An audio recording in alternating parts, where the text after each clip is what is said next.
You're here to meet a 13-year-old. Man. Solicited photos. There's somebody here. Are you really doing this? Yes. Okay, it's...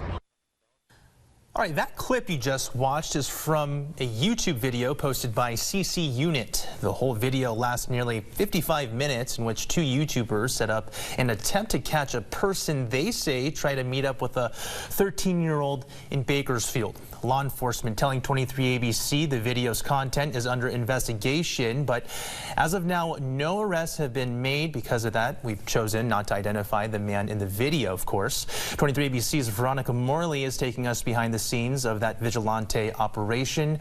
And if local authorities think actions like this help or hurt law enforcement. You initiated a conversation with a 13-year-old knowing she was 13, yes or no? Went on that same 13-year-old account and messaged him as a fan saying, hey, I love your YouTube. And he's like, oh, thanks. And we just liked his comment. That's it.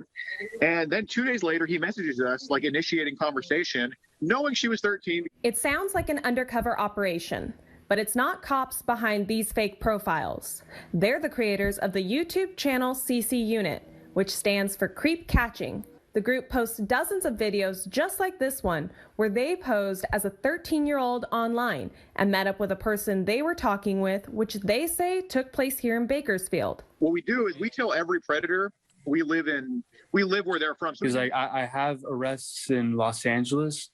I have arrests in like Temecula, Riverside area, and then I have arrests in Virginia. Adrenaline, because like you're dealing with a criminal, obviously.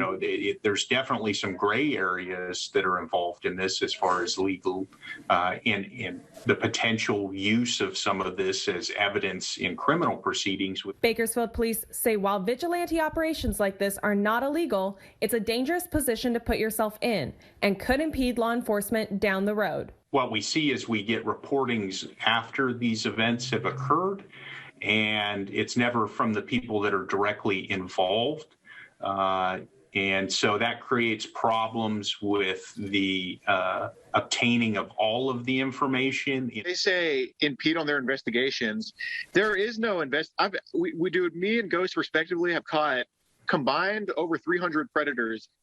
Every time like law enforcement says, oh, you're like not really helping the situation, I feel like it's like a part of their protocol. But BPD says there are several different factors that make operations like this more suited for trained investigators. Bring certain skills as well as investigative strategies to the table, where we can ensure that, one, if there's a victim, that they're protected, so that we can then hold people accountable for their actions in a court of law versus a court of public opinion. Where I just hope that people support what we do, because in the end.